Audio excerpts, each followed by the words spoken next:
Yo, yo, yo, yo, yo, yo. What is going What's up? on? Eric. It's just another episode of Think Fresh Podcast, the only podcast about Subway sandwiches and matters of cultural interest. How are you? How is my co-host? Is he thriving? Oh, dude, I'm absolutely thriving. I'm drinking the first Budweiser of the year. As the breadheads Mm, know, we are well into damp February, and I haven't had one of these in quite some time. I kind of took a leave of absence from these beers.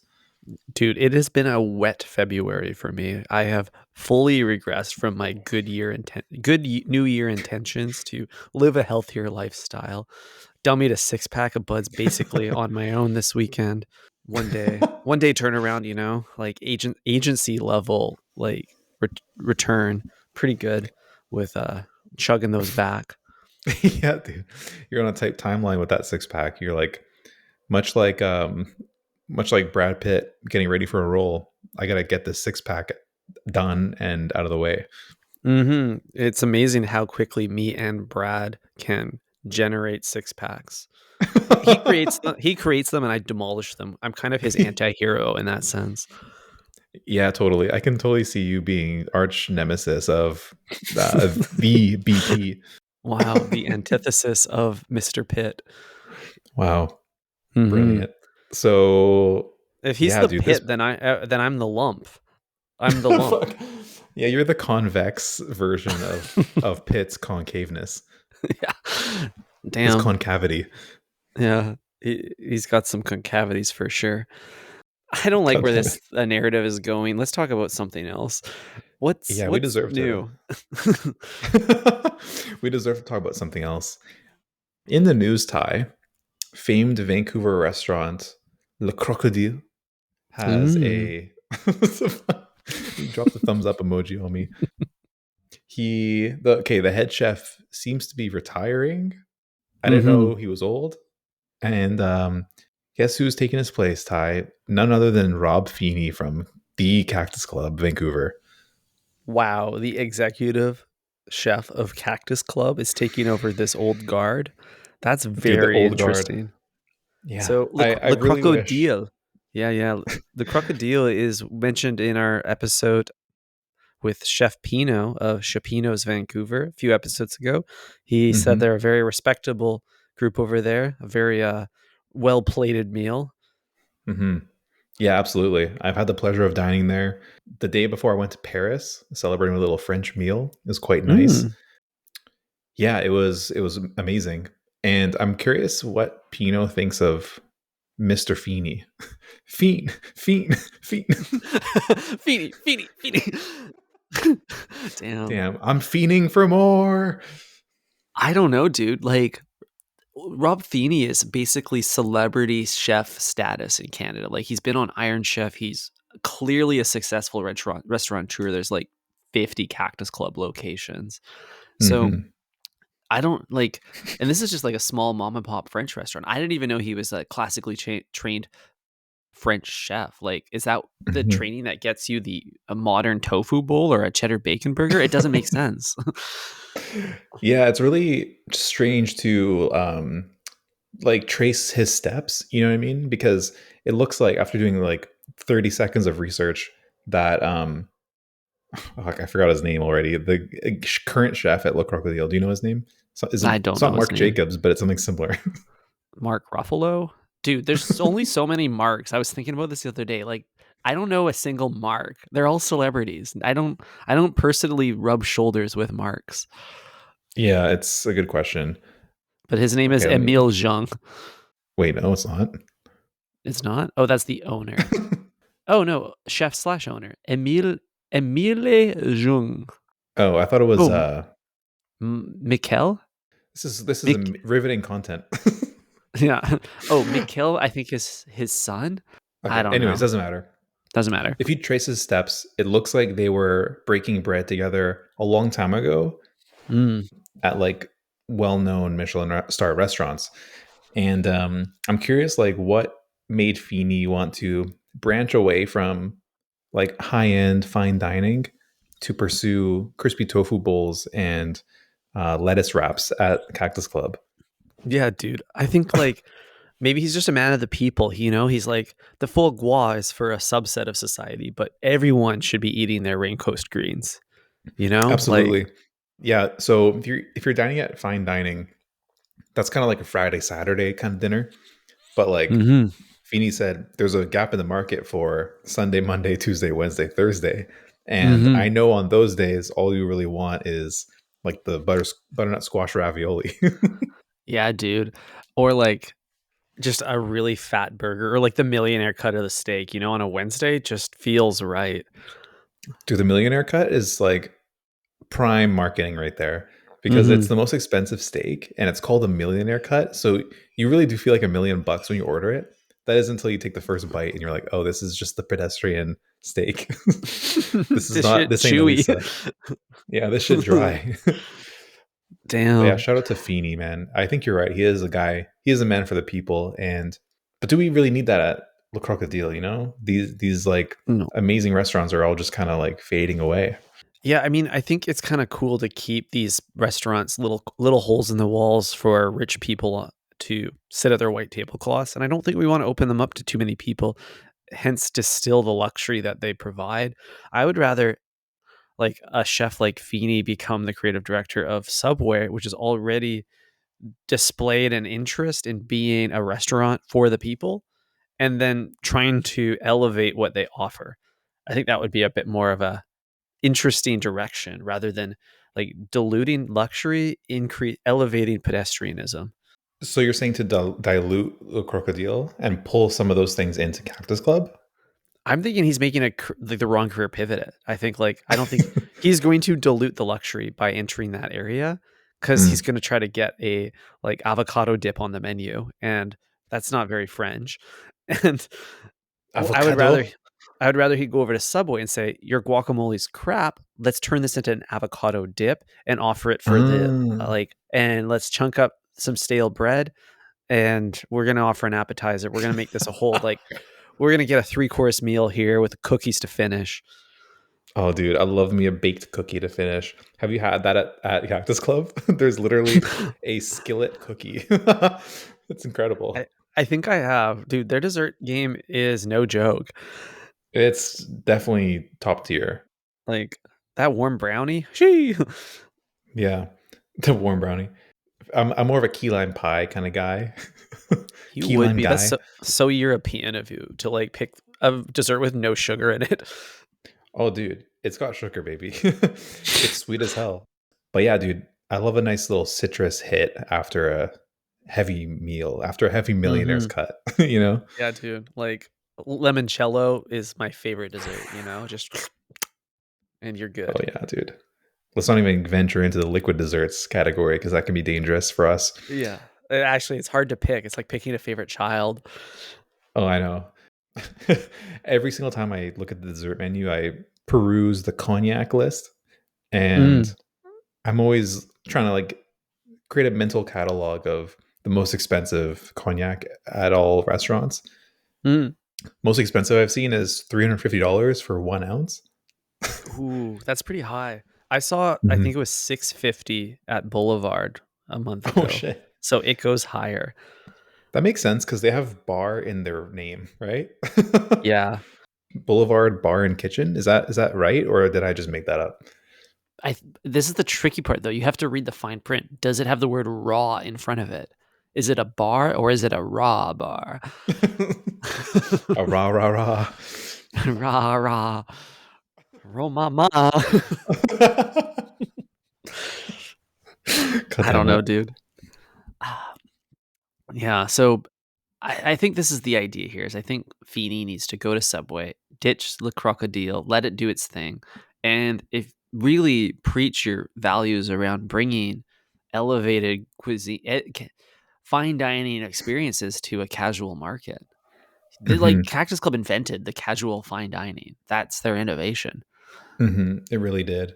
However, I just hope I don't see like long menus with like huge PNGs of like the sushi. You know what I mean? Like Yeah, yeah. I don't really need to see what an Aperol spritz look like on the menu. Like keep the menu looking the same. Don't fire the graphic designer. You know what I Mhm. mean? Or they don't even have one. Probably it's just the hostess typing it up with the Yeah, yeah. default cursive font on their computer. Dude, I don't know why, like, at a certain level of, like, franchising, there's they add photos of the food. It's like there's no photos on the food at every tier of restaurant scale, and then there's, like, you cross a threshold, and you're like, "It's photos of food time now. Let's put a picture of the pancakes next to the pancakes. Let's get a cocktail on the front of the cocktail book." But why? Mhm. Like, why is it that all like, institutional restaurants that are, like, more operating at scale do that, but the small fish don't? It can't just be, like, access to a graphic designer or a photographer. Okay, I think I know exactly the reason why. Hear me out. Okay, Okay. I think it's the virus of scale. Mm, Get this, okay. Ty. If scaling something almost always ruins it. Like it takes like an unbelievable amount of skill to maintain quality at scale, right? Mhm. If you're scaling something, you're gonna like just cut corners. You're gonna lose things along the way. You're gonna forget stuff.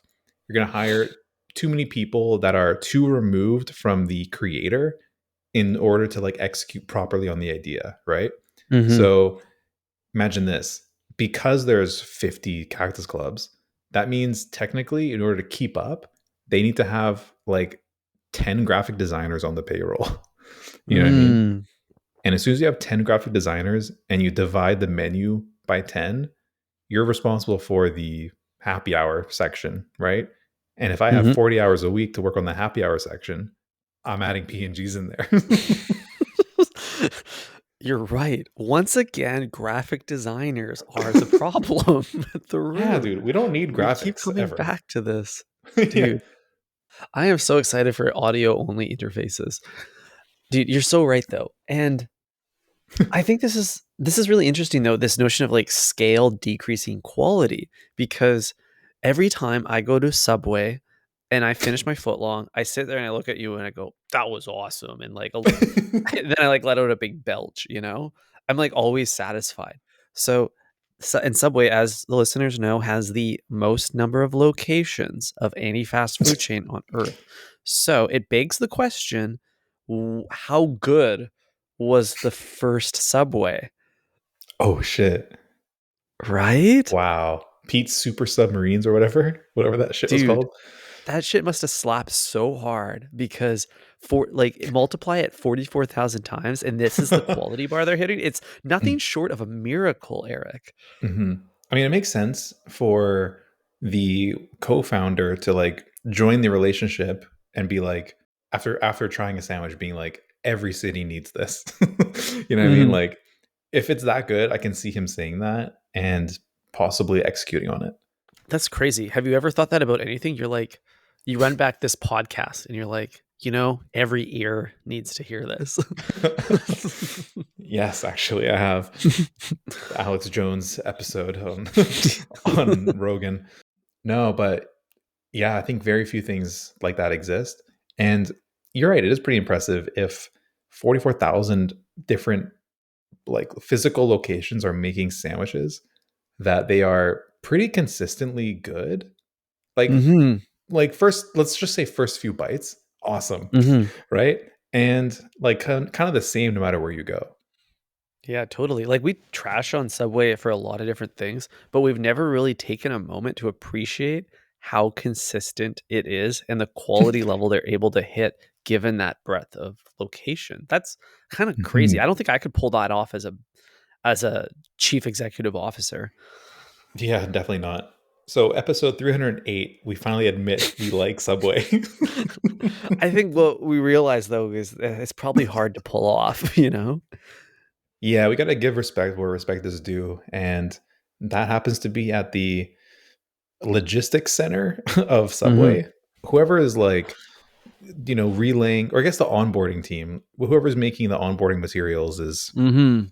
amazing. Giving that person a raise. Yeah, despite all my conflicts with sandwich artists, maybe they are well trained. Wow. Yeah.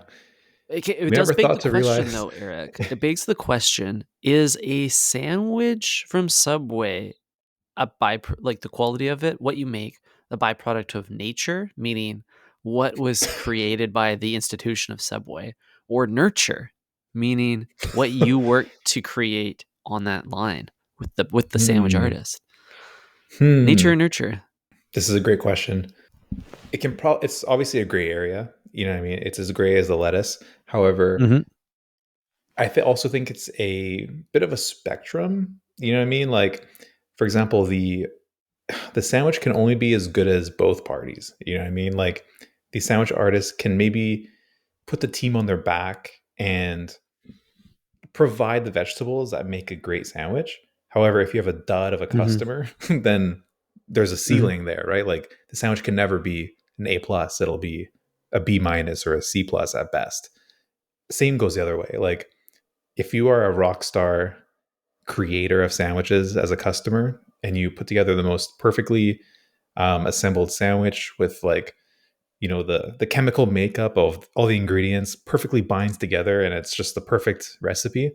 If your sandwich artist is missing the mark on the sauce and overloads it, you know what I mean, drops some olives in the wrong place, I get, once again, there's a ceiling there, so I think both parties, just like a really strong tennis doubles team, they have to work together. For sure. That makes a lot of sense. You don't want whoever's the weakest inch, link, I mean, will Hmm. determine the ceiling of your sandwich, the top of the top of the bun. But Exactly. I want to push this a little bit, Eric, because I think the same, but there's also a part of me that thinks, is this all a scam? Like, it doesn't matter if there's a bad artist and a bad sandwich artist and a bad patron. Like, you'll probably hit a pretty high degree of quality just based off of the systems that are in place. There's not really that bad of a combo. Like, you could have a bamboon on one side of the vegetables and a gorilla on the other side. Ooh, ooh, eating back and forth and building something, and it probably would taste okay. That's the weird part. It would probably taste just fine if you had a bamboon Hmm. making that sandwich. Hmm. Yeah, in theory, the worst sandwich is everything, but we Mhm. both know that that's not a bad sandwich. It could also be, like, not very much things, but even if I just ate the bread straight up there, I think that sounds kinda craveable. Yeah, some bread and meat. That's like the minimum for me. Like, if I could pick, if I could only pick two ingredients, basically one ingredient plus bread, it would be just some salami, and I'd be like pretty happy with that. Yeah, that's true. I think the worst possible thing you could get from Subway, actually, from the sandwich department, is just a pile of slices of tomato. I think that would be the least appetizing, just to eat straight tomato slices. Mm. Yeah, it's possible. For me, it's maybe the fried onions. Yeah, that's a bad one too, actually. But Yeah. you could kind of pop them in your mouth like a chip. Like a cheap, cheap. That is nice. Wow. So not only is there a ceiling for each individual in this equation, but there's also a floor. And the Mhm. floor is elevated thanks to Subway HQ. Mhm. Shout out to Subway HQ, did something right. And if Rob Feeney was there, shit, that floor would be higher. Oh, man. So let's just say we're going to put our Feeny hats on for a second. Mhm. What are you pulling from the Cactus Club menu into the Subway experience? Or let's just say the Cactus experience into the Subway experience. Yeah, that's a great question, Eric. I think it's do you play with the existing ingredients on the Subway menu, or do you introduce something new? Hmm. Well, up to you, I guess. Okay. I think I wanna kinda play in the middle. Like, Okay. Subway offers steak. Chef Rob Feeney makes a great char-grilled steak. Like, maybe there's a way to elevate that meat option to be a standalone entree. In the same way, like, take the chicken and then do, like, he does, like, the lemongrass chicken salad or noodle Hmm. salad. The Creole chicken. Yeah, so I think there's, like, opportunities maybe to, Oh, like, dude. infuse the proteins with a bit more interesting seasoning and then plate it outside the sandwich. Oh, wow. Plated a deconstructed Creole chicken. That's pretty Deconstructing the nice. sandwich would be, an interesting task for a talented chef. It really would be. They do this at Lunch Lady on Commercial Drive. Have you been there? I have been there. Did you got a deconstructed sandwich? Yeah, I ordered the banh mi, but it was like a deconstructed banh mi. And so, like, you just got a plain baguette and then the ingredients kind of strewn out on a plate. which Wow, was that's kind of good. Like if I'd walked into it knowing what I was getting, I probably would have liked it. But I just wanted a sandwich, Ty, and I couldn't tell you how disappointed I was when I saw what they brought me. I you're like, have to oh do the shit. work. Get me some a fork, I guess, a spoon. Yeah, What do give you me even some plastic use? gloves. Chopsticks? Yeah, put them to work. Yeah. Can I get this toasted now? Wow, that would be tough. I can't believe they employed you as a sandwich artist. Yeah, I know, dude. But in terms of Cactus Jack by Subway, I think I would probably go protein style on this. You know, I'm pulling inspiration from the lettuce wraps at Subway, or sorry, from Cactus. And Mm-hmm. I like the lettuce wrap as a vessel for carrying all kinds of other things, right? Mm-hmm. And it makes me think of the In N Out Burger lettuce bun. Mm-hmm. So I would freak a lettuce bun at Subway. I think that would be interesting if the right artist was building it. I feel like the structural integrity of the lettuce wrap is a high risk zone to play in if you got the Oh, wrong yeah. artist. I can't imagine some minimum wage student working the 3 a.m. shift, messing around with a leaf of lettuce, trying to get my sandwich to fit in there. Oh my God. Yeah, dude. You've overloaded it. You asked for too many banana peppers. It won't close now. It's gonna pop. If I squeeze any harder, it's going to rip. Oh, Oh, jeez. man. So, Poor in order guy. to enable that, Subway would start to have to start offering full leaf lettuce, which is kind Hmm. of weird. Like, no more Shredded. shredders? Like, Wow. Yeah, it's a good I don't point. know. So the lettuce is pre-shredded, right? Like it's in a bag. It's gotta be. It's so consistently shredded. Each one of those strands is exactly 5 millimeters. Hmm. Exactly. That's almost like a coleslaw territory, Ty. I think it's more than 5 millimeters. Let's call it 12 millimeters. That's probably more branded. I like that. I like that. Yeah, because they do have the slicer for vegetables. Do you think they can just run a lettuce head through that? Dude, I'm sure they've ran a few heads through that in the past. I Oh don't yeah, know, dude. dude. Heads will roll for sure. They could, but franchise owners gotta limit the amount of things getting chopped in that thing. I think that thing is a liability to your artist. What if they're what if like the tip of their plastic glove gets caught and then it's not just a lettuce head getting chopped, it's a finger salad right there. Yeah, it's possible. And that is tragic, Ty. These are the reasons why we have to support our frontline workers. It's a This dangerous is job. this is why we need every sandwich artist to wear a reflective vest and a hard hat. But then you wouldn't be able to differentiate the artist from the patron. Totally. Give them a badge and a gun. Yeah. Oh, fuck. Man. Shout out our frontline workers. Mhm. Yeah, and also our sandwich artists, who I guess are both. Hmm. Wow. Um, Ty, I'm planning a vacation, as you know. Mhm. Breadheads would never have guessed, you know what I mean? Because we'll definitely keep it rolling on the pod even when I'm away. But I will be in Japan for 2 weeks, and naturally, part of my planning process is to peruse the Michelin guide, not only for restaurant recommendations, but also to map out the high net worth areas and to figure out a place to stay based on that. However, I'm finding that the Tokyo Michelin guide is like incredibly difficult to navigate as a just pedestrian hungry guy. You know what I mean? Mm. I'm not a party planner or like one of these professional tourism agents, you know what I mean? I'm just a guy who wants to eat at a cool place with a star on the wall. Yeah, I know that feeling. You're driven by hunger and not much else. It's so what is it that's making it difficult? Because I'm assuming the Michelin guide is like localized for a North American shopping, the Japanese options. Hmm. Yes, it is. But get this, there's 26 pages of restaurants on this Just thing in Tokyo? just in Tokyo. That's one city. Wow. And it's like unbelievable because there's no way to like filter out those like hokey dokey like acorn restaurants. Hey now, I like a good vegetarian only fare kind of spot. Oh, I've no shade against vegetarian only. However, I'm looking for something more down to earth than like my vegetarian course number 8 featuring like an acorn, a literal acorn with like some kind of like seaweed sprinkled on top. You know what I mean? Sure, it's Yeah, inventive, but I'm starving here. fair enough. You don't go there to be full. You go there to see like what innovations are happening with the carrot. Yeah. Fuck sakes. I do not want to see what the innovations are with the carrot. I want it to be cooked or grilled or baked or something. That's about it. But yeah, Ty, this place is it's big and it's hard to navigate. Mhm.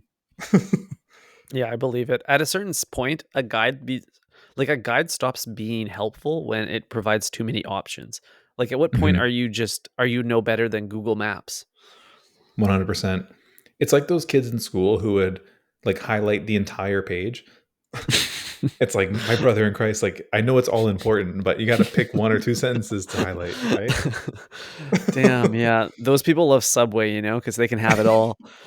They really can just do everything at Subway. Yeah. But yeah, you're absolutely right. It's like at what point is every restaurant going to be on this website? And like I don't know if I can even hit all of them. Like I'm going to need like 7 years to eat at 26 Michelin restaurants. I think what we're gonna need 26 to do is pages. dude, I think we need a new guide. I can't believe I'm already saying it, but it's too diffused. All luxury eventually gets diffused, and this is no difference. Maybe Think Mhm. Fresh needs to make our own. Ooh, I like that a lot. We should totally do that actually. That's awesome. Yeah. I mean, my passion, Eric, as far as food, is not actually Subway. It's going to a low lit restaurant with candles and an atmosphere that me and Bay can just observe interesting clientele. Mhm. So I want a guide that just shows me where those gentrified little places are, where I can buy an overpriced cocktail, a small plate of some novelty carrot, and just people watch. That's all I Mhm. want. Exactly. And like Bradley Cooper is going to argue with the waiter. Like I want to see that too. Yeah, that's true. There has to be an element of who's who there. Exactly. Who's who? Yeah, totally. Just browsing this thing though, it seems like a liability if I were to like go to most of these places because all of them have like 5 yen signs. Shit. So even though it's yen, it's turns out it's not being converted. You know what I mean? It's still expensive. So the conversion rate between dollar and yen is 1 to 1 on Michelin.com. Oof. However, like when I look at the pictures of it, there's way too many dishes being served on like a bed of rocks. Like way too much like garden foreplay happening. Oh, interesting. You know what I mean? They abduct the food from nature, and then they replate it in a simulation of nature. They put it on Hmm. rocks and moss and shit. Like they'll Yeah, serve you exactly. like a little like ham on a log or something, a literal log. Well, I can't even tell what's edible in these in any of these photos. Like, I'll see like this beautifully manicured Japanese garden in like a bento box, and then there will be like these beautifully polished rocks and like some moss on them and like a tree. I'm like, okay, what do I do with my chopsticks here? Like, Dude, and do I you scrape the moss off? Like, what's happening? yeah, dude, and it'll be so embarrassing when you like put the moss in your mouth and the server's like, "You're not supposed to eat the moss." Yeah. Or I swallow one of the rocks and I have to go to the ER.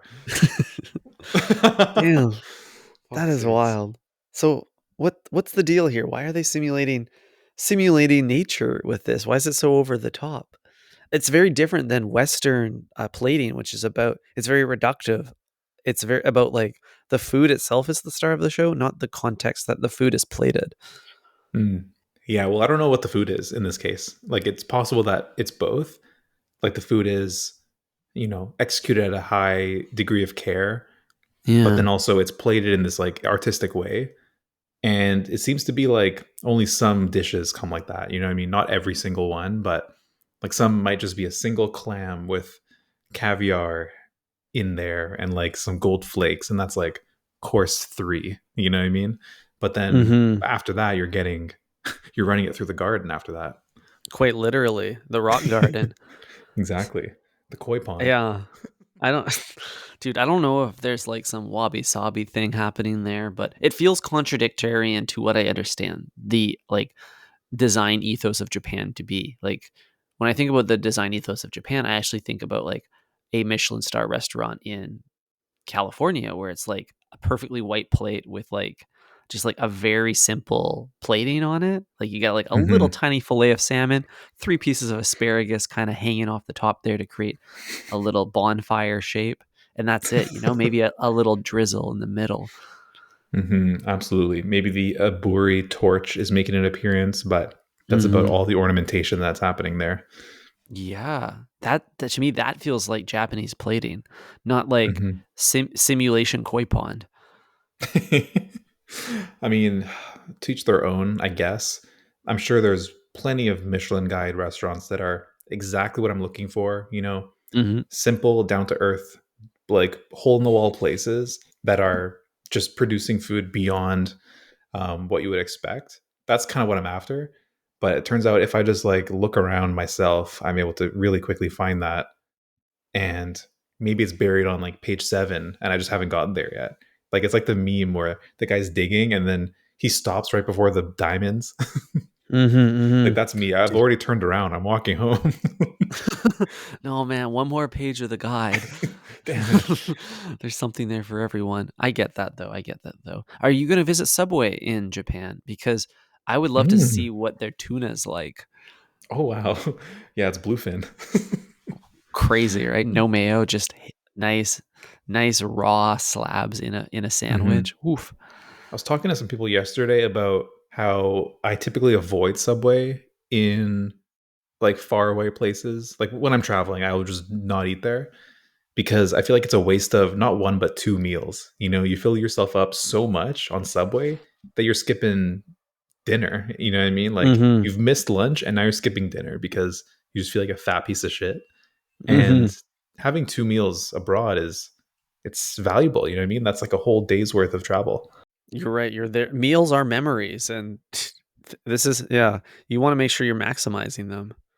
Totally. This So isn't I might memento. exactly. So I might try Subway. I'm pretty curious. I think Japan would be the place to break the rule. However, I'll start by just taking a peek inside and then letting you know. Yeah, dude, Japan's the type of place to have no buckets of like tuna or seafood medley. They'll just have like an actual fish tank next to the marinara sauce. Like, oh yeah, just dip in the fish tank, pull something out. Totally. The guy's gonna like reach in there with his bare hands and like take the crab and cut it up in front of me for the sandwich. Dude, they're Incredible. so good at chopping things there that like I can't wait to see. I want a video of them slicing the sandwich in half. Do you think it's Oh like a wow. or do you think it's like a hiya?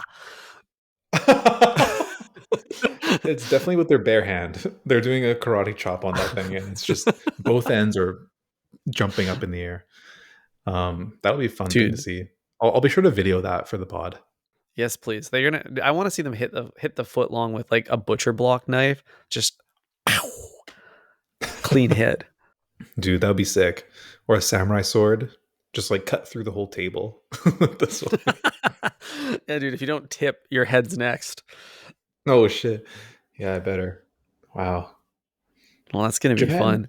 Japan would be the culture to make the perfect Subway sandwich. I'll say it. Hmm. You know what I Hmm. mean? Like they're the ones who I think care the most about their craft on like an individual level.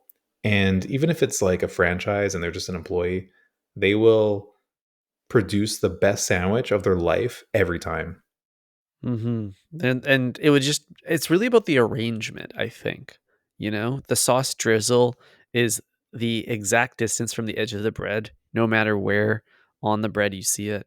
hmm There's no overhanging cucumbers. All hmm the black olives are tucked into bed. Yeah, the tomato slices are layered perfectly. You know what I mean? It's Mhm. in a cascading effect. Mhm. And it's a perfect cut down the middle at the very end with their butcher block. Hey, you know what I'm hmm doing with sandwiches right now? That's gonna be a little bit fun. When I cut it in half, I do it at an angle. You know, like it's Oh, the panini hell yeah. move. Yeah, yeah. Not a full 45. Like we're not making triangles here, but we're just like taking that edge. We're making a little bit of an like a unique shape here. It's not a rectangle. Do you get what I'm saying? Mhm. Oh, absolutely. It creates a perfect first bite. It does. Because you're coming in from that corner office, right? Absolutely, dude. That first bite, Mhm. something that dreams are made of. Dude, it makes the sandwich taste a little better. So Mhm. that's a small move. I'm gonna ask the sandwich artist, can you do it at 45 next time they cut my foot long? That's a fun request because it costs them nothing and Mhm. it just really elevates the experience, in my opinion. Dude, so much to gain for that. No more right angles. Hmm. When you eat a sandwich, do you kind of like lob it off the backboard for yourself? Like, do you bite around an area to create a perfect bite? So, like, every third bite is like, this is perfect. Yeah, I do, but I don't do it intentionally. I think every bite is an assessment of what you're working with, and then you got to make a move that will satisfy the mouth, but also preserve the structure ability of the sandwich for continued biting. So you want to try to Absolutely. set that up. You want to set up that moment, right? That's the ideal bite, but you have to work your way there. Bite to the Hmm. left, bite to the right. Yeah, you're Set right. it up.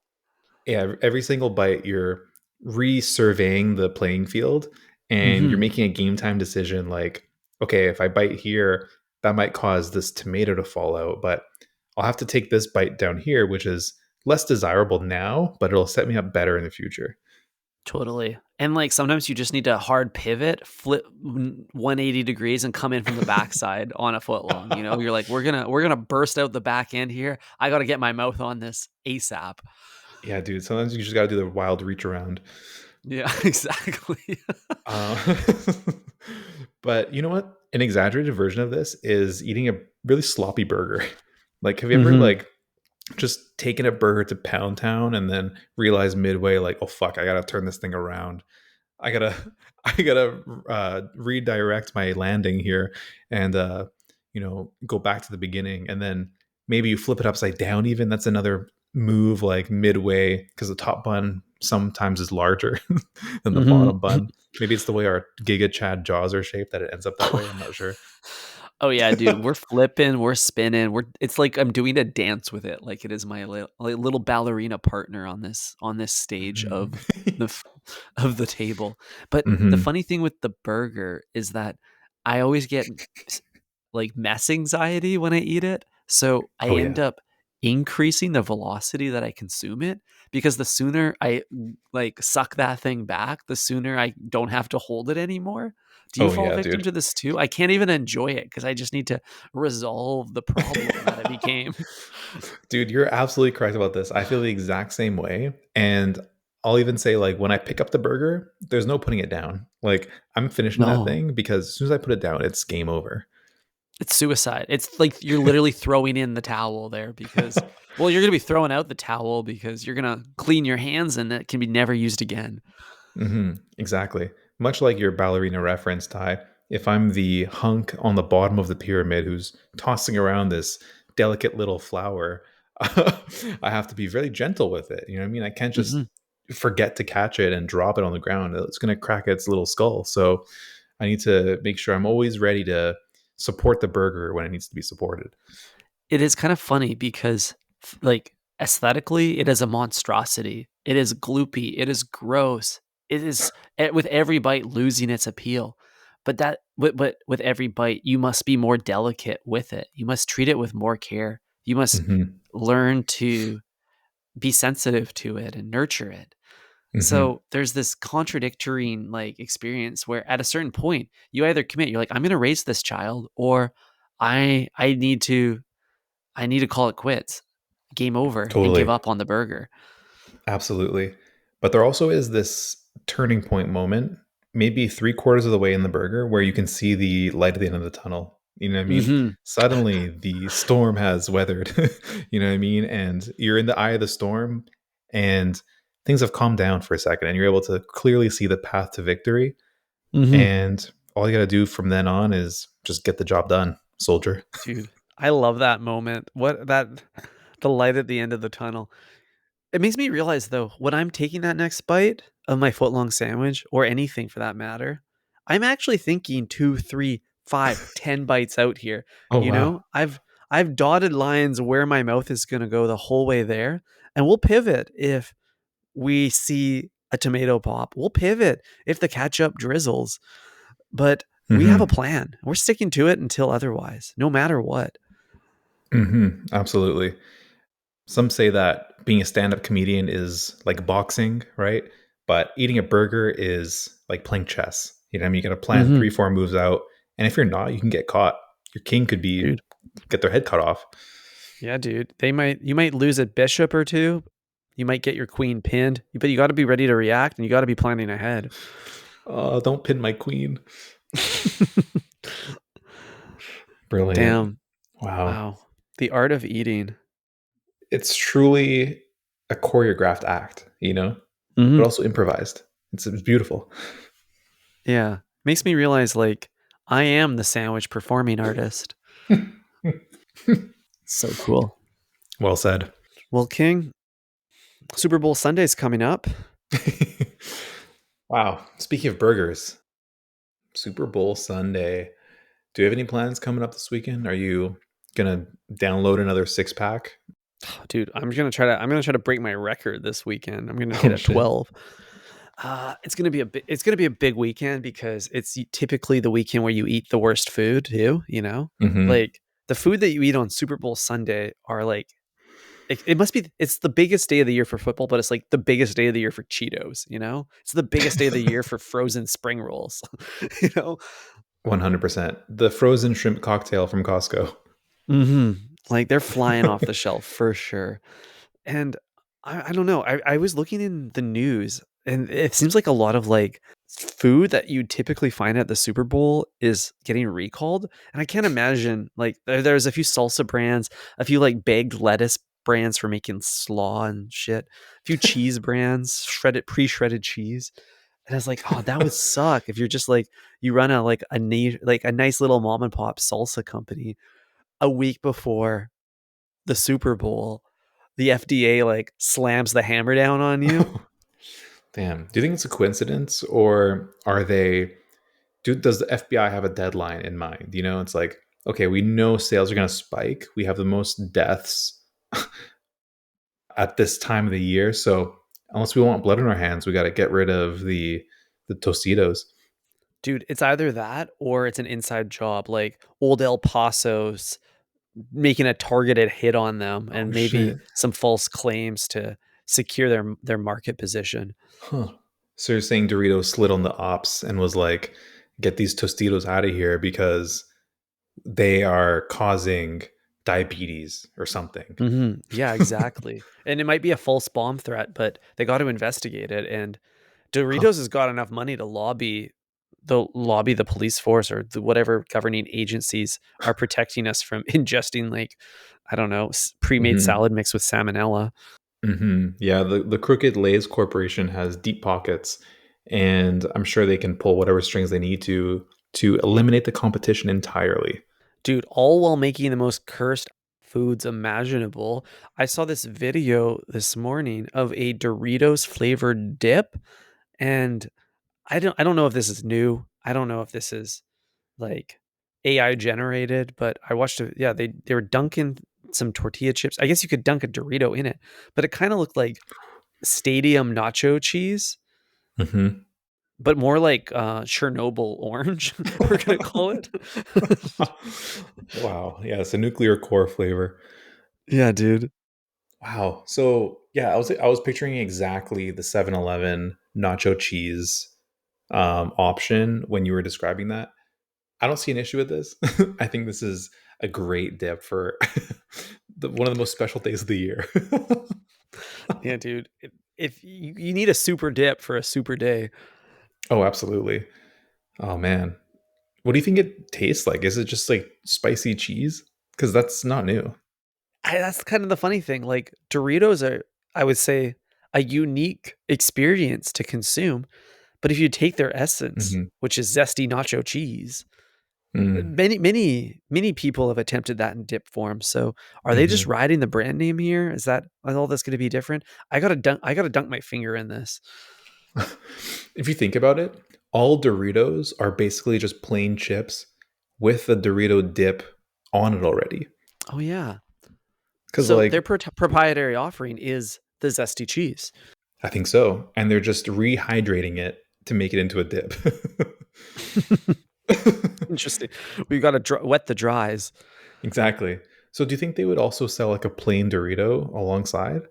Or are they assuming that you'll just get the Cool Ranch? Yeah, I mean, this is a rare opportunity to mix and match flavors, but that would be smart of them because they will be giving a competitor the opportunity to be dunked in Dorito dip if they don't come out with like nude Doritos. Hmm. Yeah, totally. You're No matter what chip you're buying a Dorito product at the end of the day. Either it's the chips or it's the dip. And Yeah, just like Drake said, I want my chips with the dip. dude, facts. But they could sell you both. I don't even know how would you even market a plain Dorito because their entire shtick is this is the most intense potato chip you'll ever eat. The flavor's so crazy. It's the only thing that can distract you from Call of Duty. Like that's kind of their marketability. Yeah, I don't really know. What do you think? And then they're like got this like ghostly white triangle that looks like a copy of Serial Mag. Like, how do Mhm. you? I don't really know. Okay, here's the move, Ty, this Super Bowl weekend. You got to buy the death chip or whatever it's called. The one that like will kill you if you eat it. Didn't like a Like it's high so school kid in Florida die eating that? I think it might have happened. They've died other ways over there, so it's possible. But if you hide one of those really, really spicy ones in a bag of, say, I don't know, medium spicy Doritos, Hmm. you get to kind of watch with you know, with some suspense at the next party. You get to see who gets to eat the really Mm. spicy one and then goes home early because they've died. Damn, what a fun game of roulette. I do like that. Whoever hits it, I'll rush up to them and offer them a cup of Panera lemonade to wash it down. Oh, dude, that's like the Grim Reaper's lunch right there. Like the spicy chip and the Panera lemonade. Holy shit. Hmm. Dude, it's the most popular last meal, and not for the reason not because it's desirable. Yeah, totally. Dude, if you're on death row, you have to order that. Like, give me a Yeah. Panera lemonade. Try to end it before the chair does, you know? Yeah, dude, take your life in your own hands, and also, no one else gets that opportunity just to, like, drink, I don't know, like, 5 liters of Panera lemonade. Hmm. Is it twisted that I really want to try it? I wanna try it too, dude. I think my I don't know if it's my, like, alpha body, but I think I could handle it. Dude, yeah. The way you take down those Budweisers makes me think you could handle any Mhm, level of lemonade. But mhm. Well, you I and think you and I are inchlords, we can handle a foot long, we can handle this. totally. That would be a fun Halloween cocktail. Like for one of your Halloween cocktail making parties, like it's like, yeah, guys, I made the Panera lemonade limoncello shot. Like that'd be Whoa. pretty awesome. Dude, I actually love that idea. I'm adding that to my notes. Yeah, totally. And like in small doses, no one will die. Like Mhm. 50-50 Panera with vodka, I guess. That's Yeah, that's a dude. nice little mix. Everything in moderation, man. That's why this is the year of the 6 inch. Everything in moderation. Yeah, we gotta do that, man. We gotta go for a sixer sometime soon. Hell yeah, I've just been brother. avoiding eating Subway because I don't think I can stomach a foot long. It's been too long. Well, But maybe we'll six find our is way there doable. tonight. Who knows? Oh shit. I hope not. I sincerely do. Okay. Speaking of tonight, Eric, I think it's time for you and I to part ways, drink some more Budweisers, and see what happens next. We will report back Absolutely. on it on Tuesday, Breadheads. Absolutely. Thank you for listening, everyone. Ciao. Ciao.